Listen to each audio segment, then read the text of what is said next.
Hi! Welcome to love talkies. Feel my love episode 38. Vasundhara call చేసి మాట్లాడిన తర్వాత ఆమె కాల్ కట్ చేసిందని అనుకుని విసుగ్గా వాళ్లకున్న అప్పుల గురించి విమల మాట్లాడుతుండగా ఫోన్లో అవతలి వైపు నుంచి ఏమంటున్నావు విమల అని వినిపించింది వసుంధర వాయిస్. వామ్మో! ఈ వసుంధర ఇంకా లైన్లోనే ఉంది. నేను మాట్లాడిందంతా వినలేదు కదా అని మనసులో అనుకుంటూనే పైకి మాత్రం ఏం లేదు వసుంధర, ఇక్కడ పనివాళ్ళు సరిగా వర్క్ చేయడం లేదు, ఊరికే వాళ్ళతో మాట్లాడుతున్నాను అని అంది. అవునా? మరి నాకేంటి ఏదో అప్పులు తిప్పలు అని అనిపించింది అని అడిగింది వసుంధర.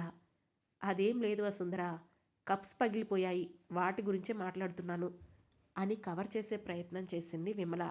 సరే సరే, నీ కూతుర్నైతే రేపు మార్నింగ్ అయినా వెళ్ళి ఆఫీసులో సరిగ్గా డీల్ చేయమను, అన్ని చోట్ల పొగరు పనికిరాదు అని చెప్పి ఫోన్ కట్ చేసింది వసుంధర. ఆ తర్వాత ఆ ఫోన్ కట్ అయ్యిందో లేదో 1కి 4 సార్లు చెక్ చేసుకున్న విమల, వామ్మో! పెద్ద గండం గడిచింది. మా కప్పులున్నాయని తెలిస్తే ఈ వసుంధర మమ్మల్ని దగ్గరికి కూడా రానివ్వదు, వీళ్ళని చాలా జాగ్రత్తగా డీల్ చేయాలి అని మనసులో అనుకుంది విమల. మరోవైపు రుద్రతో మాట్లాడిన సహస్ర ఫోన్లో తన సోషల్ మీడియా చూసుకుంటూ ఉండగా విశ్వ నుంచి సడన్గా ఫోన్ వచ్చింది. ఏంటి వీడు ఫోన్ చేస్తున్నాడు? నిన్న పెళ్ళయిందని పిక్స్ పెట్టాడు, మళ్ళీ ఇప్పుడెందుకు కాల్ చేస్తున్నాడు అనుకుంటూ చిరాగ్గా కాల్ కట్ చేసింది సహస్ర. అయితే విశ్వ మాత్రం మళ్ళీ కాల్ చేశాడు. అయినా సరే సహస్ర కాల్ లిఫ్ట్ చేయలేదు. దాంతో వెంటనే కాల్ లిఫ్ట్ చే సహస్ర, లేదంటే నా కోపాన్ని చూస్తావు అని వాట్సాప్లో మెసేజ్ చేశాడు విశ్వ. అది చూసి ఈసారి తనే కాల్ చేసింది సహస్ర. అవతల వైపు విశ్వ కాల్ లిఫ్ట్ చేయగానే, నీకేమైనా మెంటలా? నీకు నాకు ఏ సంబంధం లేదని నువ్వు చెప్పేశావు కదా, ఇంకా ఎందుకు మళ్ళీ మళ్ళీ కాల్ చేస్తున్నావు? ఆల్రెడీ నిన్న మరో అమ్మాయిని పెళ్లి కూడా చేసుకున్నావు, ఇంకేంటి నీకు నాతో పని? పోయి చక్కగా సంసారం చేసుకో, నా జోలికి రాకు అంది సహస్ర. అలా ఎలా రాకుండా ఉంటాను బేబీ, అప్పుడే లిఫ్ట్లో ఒక వార్నింగ్ కూడా ఇచ్చాను కదా, మర్చిపోయావా అని అడిగాడు విశ్వ. అలాంటి వార్నింగులకు నేను భయపడే రకాన్ని కాదు. ఈ విషయం నీకు ఆల్రెడీ తెలిసే ఉంటుంది విశ్వ, అనవసరంగా నీ కొత్త జీవితాన్ని పాడు చేసుకోకు అని రివర్స్లో అతన్ని బెదిరించింది సహస్ర. ఏం చేస్తావు? ఏం చేస్తావు?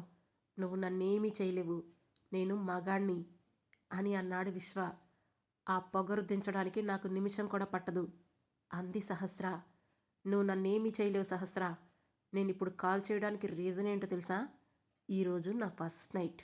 ఆల్రెడీ నీ దగ్గర ఫుల్ ఎక్స్పీరియన్స్ అయ్యింది, కానీ ఫస్ట్ టైం వైఫ్ దగ్గరికి వెళ్తున్నప్పుడు తన ఎక్స్పెక్టేషన్స్ ఎలా ఉంటాయో తెలియదు కదా, అవి నీకు తెలుసు కనుక నువ్వు చెప్పి గైడ్ చేస్తావేమోనని ఫోన్ చేశాను అన్నాడు విశ్వ.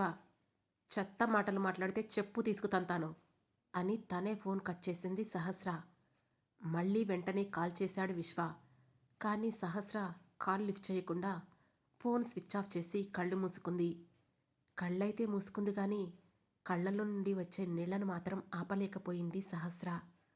ఈ పరిస్థితికి పూర్తి కారణం తనే కనుక తనను తాను నిందించుకుంటూ ఎప్పటికో నిద్రపోయింది. మరుసటి రోజు ఫ్రెష్గా రెడీ అయ్యి టెండర్ ఫైల్తో ఓన్గా క్యాబ్ బుక్ చేసుకొని టెండర్ ఆఫీస్కి బయలుదేరింది సహస్ర. మరోవైపు ఉదయం నిద్రలేచిన సురభి ఫ్రెష్ అవుతుంటే, సురభి, ఈరోజు మనం ఇద్దరం ఔటింగ్కి వెళ్దాం, కాలేజీకి వెళ్ళకు అని చెప్పింది మౌనిత.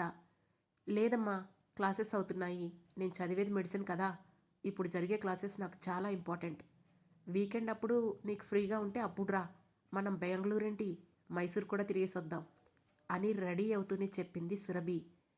ఆ మాటతో నా కూతురు ఇంత ఖచ్చితంగా మాట్లాడడం నేను ఇంతకుముందు ఎప్పుడూ చూడలేదు.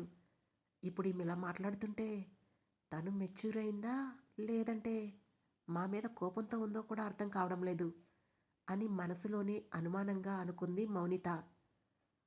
ఇంతలో పూర్తిగా రెడీ అయిన సురభి తల్లి తెప్పించిన టిఫిన్ తిని, మమ్మీ, నేను కాలేజీకి వెళ్తున్నాను, ఈవినింగ్ వరకు ఉంటావా వెళ్ళిపోతావా అని అడిగింది.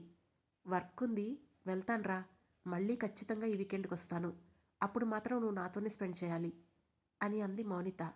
ఓకే మమ్మీ అని చెప్పి వెళ్ళిపోయింది సురభి. నేను నా సంతోషం చూసుకుంటూ నా పిల్లల్ని దూరం చేసుకుంటున్నానా అని ఒక్క క్షణం అనుకున్న మౌనిత వెంటనే కొడుక్కి కాల్ చేసింది. విరాజ్ కాల్ లిఫ్ట్ చేసి హాయ్ మమ్మీ అన్నాడు. హాయ్ రాజ్, ఎక్కడున్నావు అని అడిగింది మౌనిత. ఇప్పుడే కాలేజీకి స్టార్ట్ అయ్యా మమ్మీ, ఎందుకలా అడుగుతున్నావు అని అన్నాడు విరాజ్. ఏం లేదు నాన్న, నేను మరో గంటలో అక్కడుంటాను. ఈరోజు మనిద్దరం కలిసి కొంచెం టైం స్పెండ్ చేద్దాం అని అంది మౌనిత. ఆ మాట విన్న విరాజ్ ఒక్క క్షణం షాక్ అవుతూ, వాట్, కాల్ మాట్లాడేది నువ్వేనా మమ్మీ? నువ్వు మాతో టైం స్పెండ్ చేస్తావా? నీకు డాడీకి అంత టైం ఎక్కడుంది అని నవ్వుతూ అడిగాడు విరాజ్. ఆ మాట మౌనితకి ఎక్కడో తగిలింది. అదేంట్రా, మేమెప్పుడు మీతో లేమా అని అడిగింది మౌనిత. ఎప్పుడున్నారు మమ్మీ, డాడీ ఏమో పొలిటీషియన్, ఆయన రాజకీయాలంటూ తిరుగుతాడు, నువ్వేమో బిజినెస్ అంటూ తిరుగుతావు, ఇక మాతో ఎప్పుడుంటారు? సర్లే, ఇప్పుడు అవన్నీ ఎందుకులే గాని వదిలేయ్, నాకు ఈరోజు రావడం కుదరదు మమ్మీ, రేపైతే ఎక్కడికైనా వెళ్దాం అని చెప్పాడు విరాజ్. ఈరోజు ఎందుకు కుదరదు? కాలేజీలో ఏదైనా స్పెషల్ క్లాసెస్ ఉన్నాయా అని అడిగింది మౌనిత. లేదు మమ్మీ, నా ఫ్రెండ్ బర్త్డే ఉంది, ఈరోజు ఆ బర్త్డేని చాలా గ్రాండ్గా సెలబ్రేట్ చేసుకోవాలని మేము ఆల్రెడీ ఫిక్స్ అయిపోయాం. కాలేజీకి వెళ్ళి 2 క్లాసెస్ అయిపోయాక డైరెక్ట్గా బర్త్డే పార్టీకే వెళ్తున్నాం.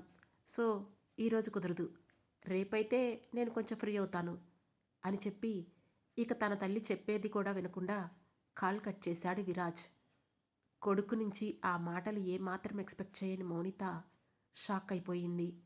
అంతలోనే ఆమెలో ఉన్న ఆలోచన జ్ఞానం నిద్ర లేచింది.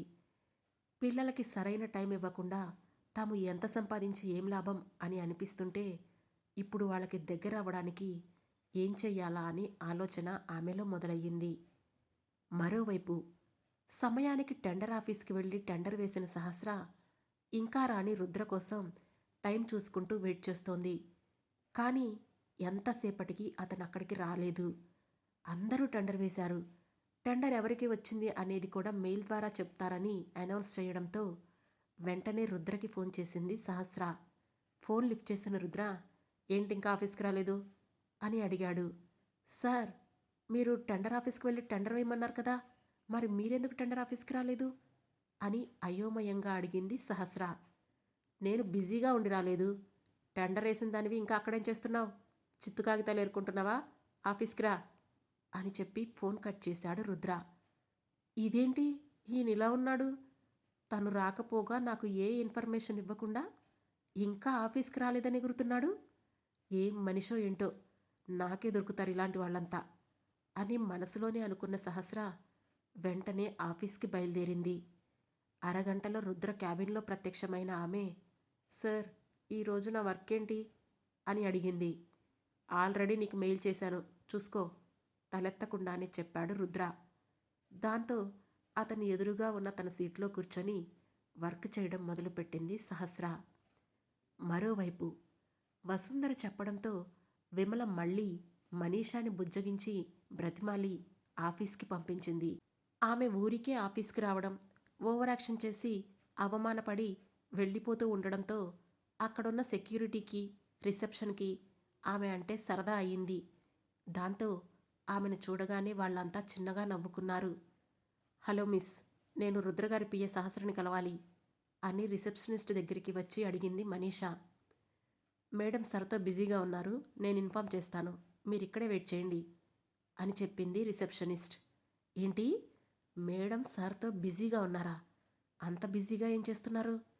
చూస్తుంటే వీళ్ళేదో తేడాగా ఉన్నారు. వాళ్ళ మధ్య ఏముందో కనిపెట్టాలి. ఇంత కష్టపడి ఇంత తగ్గి వీళ్ల దగ్గరికి వస్తున్నాను.